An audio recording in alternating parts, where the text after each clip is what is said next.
እያደረግሽ ነው አንቺ ፍቅር? ቤዛን ልብሷን በመሰብሰብ እያገዝኳት ነው። አንቺ ግን በጣም ደስ ብሎሻል። ወንድምሽ እኮ ግን እዛ ተናዷል። ይቺ ቤዛ ናታ ቤት ውስጥ መታ እንዳልነበር አደረገችው። ምን ያልበጠበጠችው ሰው አለ? እሰይ የት አባቷ። አንቺስ ቆይ ምን ልትሰሪ ባርኮት መኝታ ቤት መጣሽ? እኔማ ለቤዛ ስራ ላቀልላት ነበር የመጣሁት። አንቺ ቀድመሽኛል እንጂ። እቺ ውሸታም ባርኮትን አታለለችዋ። ከፍቅር የባሰች ሴጣን። ምን አልሽ አንቺ? ማነው ሴጣን? መጠሪያሽንማ አትዘንጊው እንጂ ፍቅር። ይኸውልሽ ከኔ ጋር እንደዚህ የምትደራረሽውን ነገር ካላቆምሽ ሊዱ እንጣላለን። ምን ልታመጭ? የማመጣውን ጠብቂ እሺ። በቀጣይ ላንቺም ሻንጣሽን አዘጋጅልሻለሁ። ውይ ምን አለ ባረግሽውና ከዚህ ቤት በተገላገልኩኝ። ደግሞ ይሄን ቤት ሆኖ ደግሞ ልታስፈራሪ ነው? ጊዜው የማይደርስ መስሎሽ ነው የምትለፈልፊው? ሊዱ አንቺንም እንደ ቤዛ አሽቀንጥሬ እጥልሻለሁ። እሺ እኔማ ደስ ይለኛል ብሄድ። እኔ ሲሄድ ግን ዴቪዬን ይዤው እንደመሄድ አዘንጊው እንጂ ፍቅር። ያለ ዴቭ ደግሞ ህይወትሽ ባዶ ናት። እያስፈራራሽ ነው? አይ ዴቭ ወንድሜ እንደሆነ እንዳትረሽ እያስታወስኩሽ ነው ፍቅር። በይዞር በይልኝ ወይ ደግሞ ሻንጣውን ያዥ።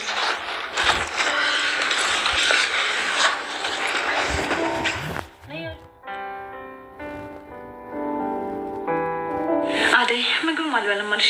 አዎ ለልዬ ጥግብ ብያለሁ ካልሽ እሺ በቃ። እኔ ግን ባርኮት በጣም እያሳዘነኝ ነው። ከዚህ በፊት የጎዳቸው አንሶ አሁንም ተመልሳ እንደዛ ማድረጉ ሌላ ሰው እንዳያምን ነው የሚያደርገው። እሱማ አደይ ባርኪ ከሚጠራጠር እውነቱን አውቆ ቢቀመጥ ነው የሚሻለው። ደግሞ ለእሱ የተባለችው ሴት ከመምጣት ወደ ኋላ አትልም። ደግሞ ባርኪ በጣም ጥሩ ሰው ነው። እሱማ አዎ ለልዬ ባርኮቴን ማንኛውም ሴት አይታ የምታልፈው አይደለም። ታዲያ ይህን ሁሉ ነገር ካወቅሽ ለምን ነበር ፍቅሩን ያልተቀበልሽው? ምን ብዬ እሱን ፍቅር እቀበላለሁ ለልዬ? የዴቭንም እንዴት እንደማደርገው ጨንቆኛል።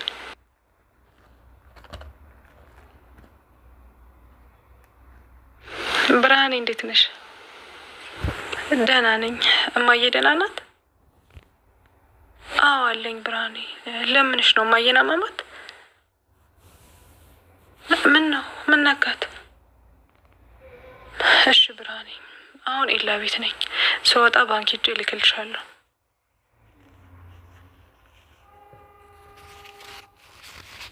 ለልዬ እጅሽ ላይ ብር ይኖርሻል? ደሞዝ የሚገባው ነገ ነው፣ መልስልሻለሁ። ምን ያህል ብር ነው አደይ? ምን ነው የታመመ ሰው አለ እንዴ? አዎ ለልዬ ስለ ሮማን አልነገርኩሽም አይደል? ሮማን ማን ናት? የብርሃኔ ታናሽ ናት። ገና ትንሽ ልጅ ናት። ግን ጫኔ የሚባል ትልቅ ሰው እያግብታ የቁም ስቅሏን ሲያበላት ነው የሚያድረው። ደግሞ በጣም ክፉ ሰው ነው። ውይ በጣም ታሳዝናለች። በየቤቱ ግን ስንት ጉድ ነው ያለው አደይ። አይለልዬ ሁሉም በመንገዱ ሁሉ የሚሄደው ደስተኛ መስሎች ነው። በሆዱ ስንት ችግር አለ። ፈጣሪ ሆናት እንጂ። በቃ ለልዬ እኔ ልሂድ። ባንክ ቤት ስለሚሄድ ወደ ቤት ቆይቼ እንዳልገባ። እንዴ ለምን ባንክ ቤት ትሄጃለሽ አደይ? እዚህ ከኔ ጋር ትንሽ ቆይና እኔ ራሴ በስልክ እልክላታለሁ። እሺ ለልዬ ግን አካውንትሽ ውስጥ እንዴት ብር ኖረሽ? ከዚህ በፊት አባቴ ብር ያስቀምጥልኝ ነበር። የእሱን መታወቂያ ካስተካከልኩኝ በኋላ ብር ማስገባትም ማስወጣትም ማንቀሳቀስም እችላለሁ። ምንም ያሳስብሽ ነገር የለም እሺ አደይ? አትጨነቂ በቃ። ከሆነ እሺ። ግን የፍርድ ቤቱ ነገር እንዴት ሆነልሽ ሳልጠይቅሽ? ሀይ አደይ አልተስተካከለልኝም። አንድ ይስተካከለልኝ። ከተስተካከለ በኋላ ህይወቴ ራሱ ቆንጆ ነው የሚሆነው። አይዞሽ እህቴ፣ ፈጣሪ ይርዳሽ። አሜን አደይ። እባክህ እባክህ፣ እኔ ጥፋቴን አምናለሁ። እባክህ ይቅርታ አድርግልኝ። ሰሚያለሽ ቤዛ፣ ምንም ለአንቺ ይቅርታ የሚያደርግ ልብ የለም። ልቤን እኮ ሳበረሽ አደንድነሽዋል። ቆይ ከዚህ በኋላ እንዴት ብዬ ነው ሰው ማምነው? ያልገባኝ ነገር ሌላን ነገር ባታውቅና ባታጋለጥብሽ ኖሮ ምን ነበር ሀሳብሽ? ያን ሁሉ ገንዘብ ከኔ ወስደሽ ልጠፊ ነበር? ንገሪ ነበር። እንደዛ አትበል ባርኪ። እኔ እኮ በጣም የምወድህ እና አሁን ከዚህ ቤት ታስወጣኝ? አሁንም ከኔ መለየት ሳይሆን ከዚህ ቤት መውጣት ነው አለ የሚያስጨንቅሽ? በጣም ታሳፍራለሽ። አሁን ከዚህ ቤት ውጭልኝ። ሊዱ ምን እያደረጋች ነው? ስራ እያቀለንላት ነው ወንድሜ። በይ ፎቶሽን ሰብስባለሽ ከዚህ ቤት ውጭ።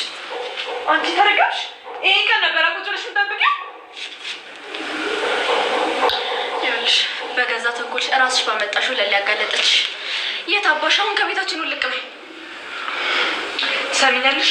ቤዛ ከዚህ ቤት ወጣች ብለሽ ልብሽ ሴት እንዳይሞላ። ይሄ የመጨረሻ አይደለም እሺ? ዝም በይ አንቺ። ትንሽ እንኳን አታፍሪም? ጀብር እንደሰራ ሰው ነው ከፍቅር ጋር እንደዚህ የምትነጋገሪው? ከዚህ ውጭ ሂጂ።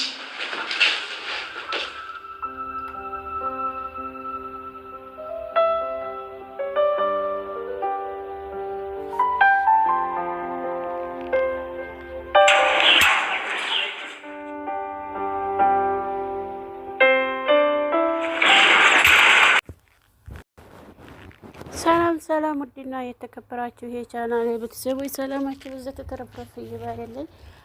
ሰራተኛ አደይ ክፍል 67 ሊዘጋጅ ብለናል። ላይክ፣ ሼር፣ ሰብስክራይብ ያርጋችሁ ስለምታበረታቱን እጅግ አድርገን እናመሰግናለን። ባርኮል የቤዛን ሴራ አወቀባት። ሌሉ የቤዛን ሴራ አጋለጠችባት። ሳቀድሚኝ እቀድምሻለሁ ብላት ነበርና ቤዛ ግን ሌሉ ናት እየቀደመች ያለችው ማለት ነው። ዴቭ ደግሞ አደይን ፍቅሬን ትቀበይኛለሽ ወይስ አትቀበይኝም እያለ እየጠየቀ ይገኛል። እንግዲህ ፍቅሩን አልተቀበለችውም። ገና ብዙ ችግሮች አሉብኝ፣ አንተን ወደ እኔ ችግር ላመጣህልና ልወስድህ አልችልም እያለ ትገኛለች።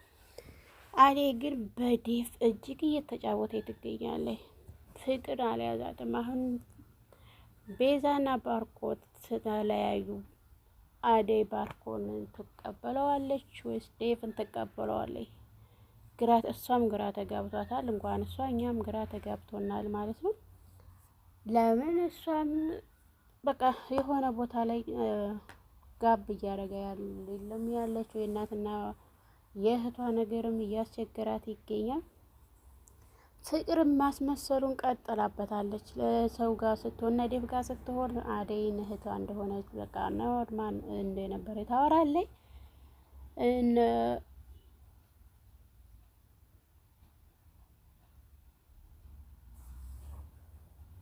ፍቅር እኔ ካልፈቅድልሽ የትም አትሄጂም ትላለች። ፍቅር መዳም አጫወታት። የኔም መዳም ነው የምታስታውሰኝ አንዴ እሷ በቃ ፊት የምትለው ነገር ማለት ነው።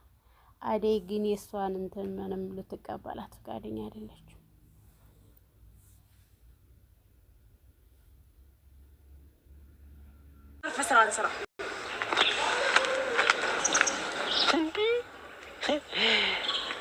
ዛሬ አደይ አራስ ነብር ነው የሆነችው። ና በቃ እንመለስ። ወዴት ነው የምንሄደው እንዴ? ከመጣን አይቀርም አንሄድ። ወዴት? ፍቅርን ሰላም ብለናት እንምጣ። ይሄ ነገር እንዴት ነው ማለት? ምን ማለት ነው? ፍቅር የማለት ነገር ነው። እሱን አንተን አይመለከትም። በልቻለው አብረን እንመላለሳለን። ምኑን ነው የምችለው?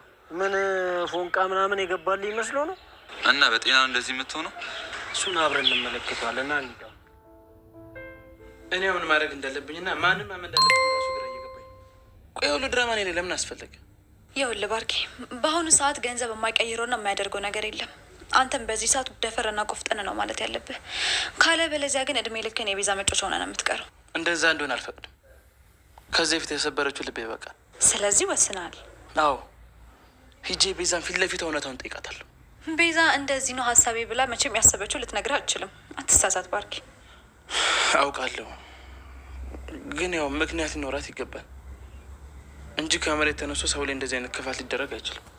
አዎ ባርኪ፣ እኔን ቁጭ ብለህ ስላወራኸኝና ስላዳመጥከኝ በጣም ነው የማመሰግነው። የእውነት በጣም ደስ ብሎኛል። እኔ ከቤዛ ጥላቻ ተነሳስቼ ምንም ነገር ፈጥሬ አላወራሁም። ለማንኛውም አንተ ግን ሄድና እውነቱን ጠይቃት። እሺ ልል እሄዳለሁ። አይምሮዬ ምንም እረፍት ሊሰጠኝ አልቻለም። ርብሽብሽ ብሎብኛል። ማሰብ ፈልጋለሁ። ይቅርታ ባርኪ። አንቺ ምን አጠፋሽ? አንቺን የመሰለች እህት ፈጣሪ ስለሰጠኝ፣ በአንቺ አድርጎ ፈጣሪ ስለተናገረኝ ላመሰግን ነው የሚገባው። ለሊ በእኔ ምክንያት እኮ ሌላንም አስበልቸው ነበር። አሁን መንቃታችሁ ዋናው ነገር ነው። እኔ ግን ሳስበው ቤዛ ራሱ የምትወድ አይመስለኝም። ይህን ስል ግን በጣም ይቅርታ። አዎ ልክ ነሽ። እኔም እሱ ነገር ተጠራጥሬያለሁ። በቃ እኔ ልሄድ። አዲስ ነገር ካለ አሳውቅሻለሁ። እሺ ባርኪ፣ እደውልልሃለሁ። አደራህን ነገሮችን ተረጋግታ አድርግ እሺ። በኋላ ደግሞ የሚጸጽትን ነገር እንዳትናገራት እሺ። ሌሉ ጀግናዋ የቤዛን እንትን ዘጭ አርጋ መናገሯ በጣም ነው ደስ ያለኝ። ባርኮትም እንግዲህ እውነታውን ሄዶ መጋፈጥ ስለነበረበት እውነታውን መጋፈጥ አለበት።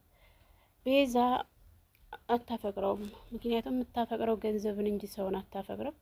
እዚህ ላይ ዴቭ ጋር ደግሞ እየተንጠለጠለ ትገኛለች። ዴቭንም በሆነ ባልሆነው ነገር ውሸት እናቴ ታማለች፣ ባርኮት ደግሞ ሊረዳኝ አልቻለም እያለ ከሱም ብር ወስዳለች። ከሶስታቸውም ላይ ተቀባብላ እሷ የራሷ የሆነ ነገር ለማድረግ ነው የፈለገችው። ሊሊ ግን ማጋለጧ በጣም ነው ደስ የሚለው። ሁሉም ዴቭም ትንሽ የተወሰነ ቢበላም ባርኮንም ተበልቷል። የቀረው እንግዲህ የሊሊ ንግስት ብቻ ነው ማለት ነው።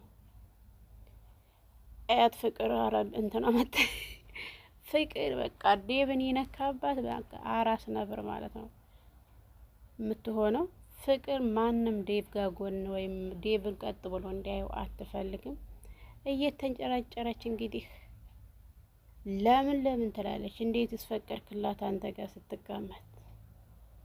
ዴቭ የሚያደርገው ግራ ገብቶታል። ፍቅር እስከ መቼ ነው እንግዲህ ዴቭን ከሰው ጠብቃ የምታዲ ነው? ወይ መጋረጃ ውስጥ ምናምን ታስቀምጠ ይሆን እንዴ?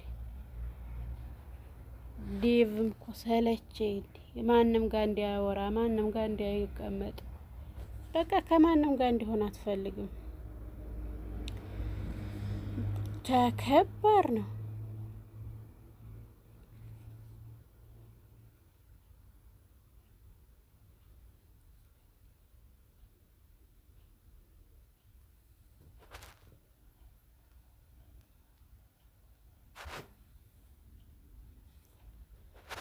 ባርኮት የአደይ ፍቅር አልወጣለትም። ሁሌም በልቤ ውስጥ ትነግሻለሽ፣ ሁሌም በልቤ ውስጥ አለሽ እያለ ነበረ። ደሞም ለእሷን ሲያት አሁን በከፋው ላይ ሌላ ስሜት ውስጥ ገብቷል። ውድና የተከበራችሁ የቻናላችን ቤተሰቦች ላይክ፣ ሼር፣ ሰብስክራይብ እያደረጉ ማበረታቱን እንዳይዘነጉ ከልብ አድርገን እናመሰግናለን ማለት ነው።